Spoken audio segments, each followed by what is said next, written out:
Hello everyone, today I'm going to be giving you a tutorial on ratio analysis.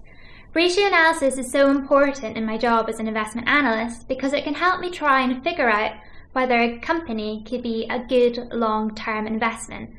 By calculating ratios, I can gain an insight into a company's profitability, liquidity position and operational efficiency by doing different calculations on items that are listed on the income statement and the statement of financial position. So we're going to start with profitability ratios. Profitability ratios help us understand how well a business generates profits from its operations. And to calculate these ratios, we use items that are listed on the income statement.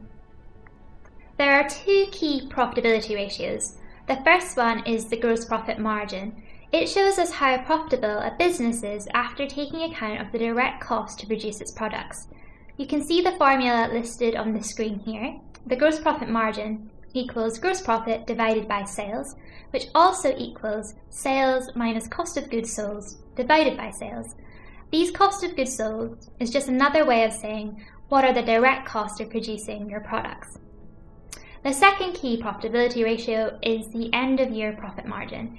It is a measure of overall business profitability, and it is simply just your end of year profit divided by sales. To get to your end of year profit, what you have to do is take your sales and deduct all of your business costs. Now, to illustrate these two profitability ratios, I'm going to be using L'Oreal's income statement. L'Oreal is a leading consumer goods business and it owns some of the world's most successful cosmetic brands, such as Saint Laurent and Lancôme. Here I'm going to show you L'Oreal's gross profit margin. On the left you can see L'Oreal's income statement, and on the right you can see my working that has determined that L'Oreal's gross profit margin is 73%. Now let's just talk about what would be L'Oreal's cost of goods sold, so those direct costs that are involved in producing its lipsticks, serums for skincare and shampoo and conditioner. Well, the main cost of goods sold here would be ingredients and the packaging. L'Oreal has a very high gross profit margin at 73%. And we really like businesses that have high gross profit margins because it tends to tell us that these businesses are doing something special or proprietary. In L'Oreal's case, it owns a number of luxury brands such as Saint Laurent and Kiehl's, and these brands are able to charge very high prices for their products because they have premium pricing due to the desirability of these brands. Here you can see L'Oreal's end-of-year profit margin. On the left, again, I've just shown you where the figures are found in the income statement. On the right, I've got my calculations that have calculated L'Oreal's end-of-year profit margin of 13%. L'Oreal is a very successful and profitable business, and a 13% end-of-year profit margin simply means that for every unit of revenue or sales, L'Oreal earns 13% of profits. Okay, so next we're going to look at liquidity ratios. Liquidity ratios help us determine whether a company has enough cash to pay all of its short-term obligations in 1 year. To calculate liquidity ratios, we use the company's statement of financial position, which reports its assets and its liabilities. The key formula here for the statement of financial position is that assets equal liabilities plus equity. All what this formula is showing us is that there's two ways for a business to pay for things. There's liabilities, which is essentially just borrowing money. Liabilities are financial obligations that eventually a company will have to repay, such as debt. Or the other option is the use of equity. So you can think of that as your own money. That's the money that's initially invested in the business, plus any leftover end-of-year profits. And liabilities plus equity must always equal assets, and our assets are what companies use to operate. When we're looking at liquidity ratios, I'm going to use the company Inditex to highlight how you would calculate them. Inditex is a European retailer that owns a number of key brands, such as Zara, which is one of the world's most successful high street brands.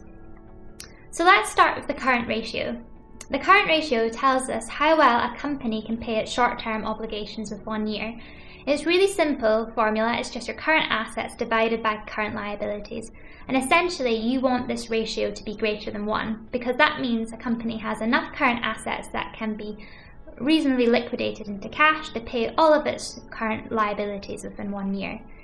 If the ratio is less than 1, that means that the business is likely to be in a sticky situation, and that it means it's going to have to rely on long-term debt to pay its liabilities in 1 year. And you don't want to be investing in businesses that can end up in this position. So just an example of what current assets include, that would be cash in the bank, account receivables, so that's money due from customers, inventory, so unsold products, and any other asset that you think can reasonably be liquidated and turned into cash within a year. Current liabilities, on the other hand, include accounts payable, so that's money due to suppliers, employees' wages, taxes that have to be paid, or your current portion of long-term debt. Here I've calculated Inditex's current ratio using its statement of financial position, and the good thing is that it equals 2, so it's greater than 1. Inditex is in a really comfortable position. It can reasonably convert all its current assets to cash within a year to pay off its current liabilities. However, the thing to consider for Inditex is whether it can really liquidate its inventory in 1 year. We know some of Inditex's brands like Zara are incredibly fashionable and they have a number of seasons. So do we really think Zara can hold on to its summer inventory and sell it all in the winter? Because I think that's highly unlikely. So this brings us to the acid test ratio.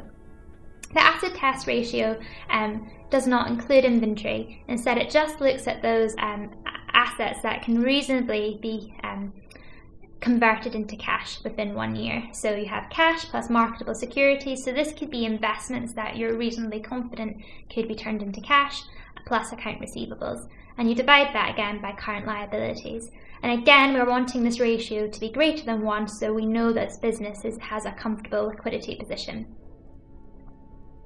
I've done this calculation for Inditex here using its statement of financial position, and the good thing again, it's greater than 1.4. So even if we're ignoring assets that we think are going to be quite difficult to liquidate, like inventory, Inditex is still in a good position that it can reasonably pay off all its current liabilities.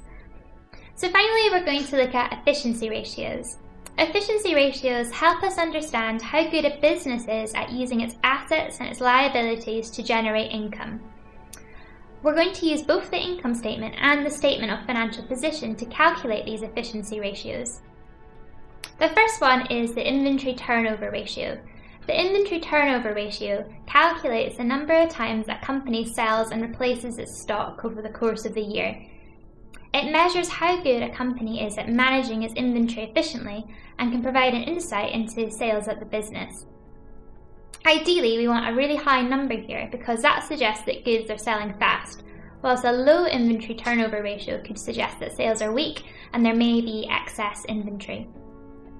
I'm going to use the company Nike to calculate its inventory turnover ratio. So here you can see a portion of Nike's statement of financial position and its income statement. I've calculated that Nike's inventory turnover ratio is 4. However, by looking just at the number 4, it doesn't really tell us that much. I don't really know if 4 is a high or low number for Nike. So to kind of get a better sense of this, it can be helpful to calculate the inventory turnover ratio over the course of a business cycle. So calculate it every year going all the way back to 2007, for example, all the way to 2019.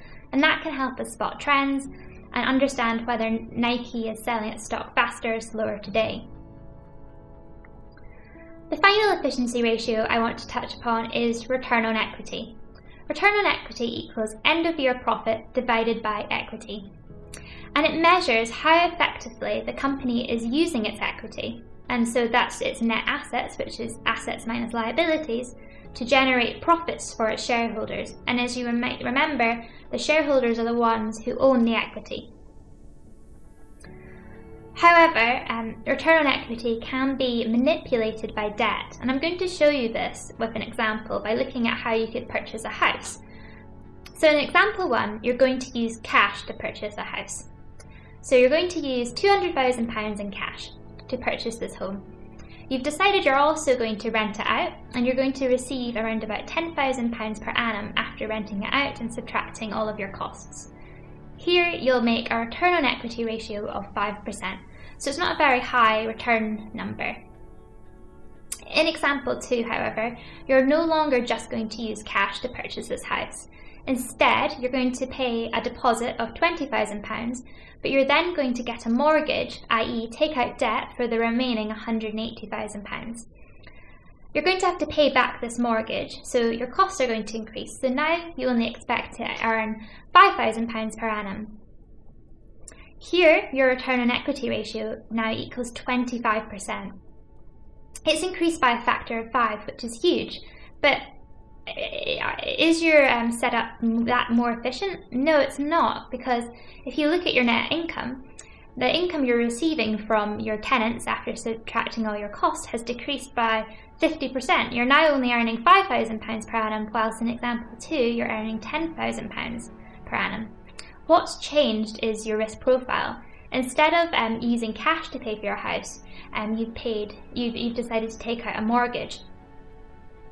And you need to think about the risks of this. So clearly in example 1, it would be a shame, but it doesn't really matter if your tenants move out of your house and you can't find anyone else to move in, because you own the house.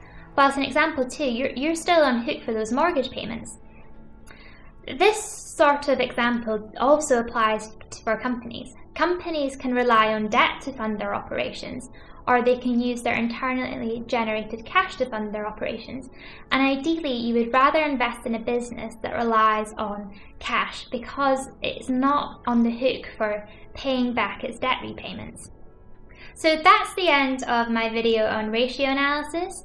I hope it's been a useful guide and you're now in the position that you can start to do this similar analysis on companies that you think could be great long-term investments. Thank you for listening.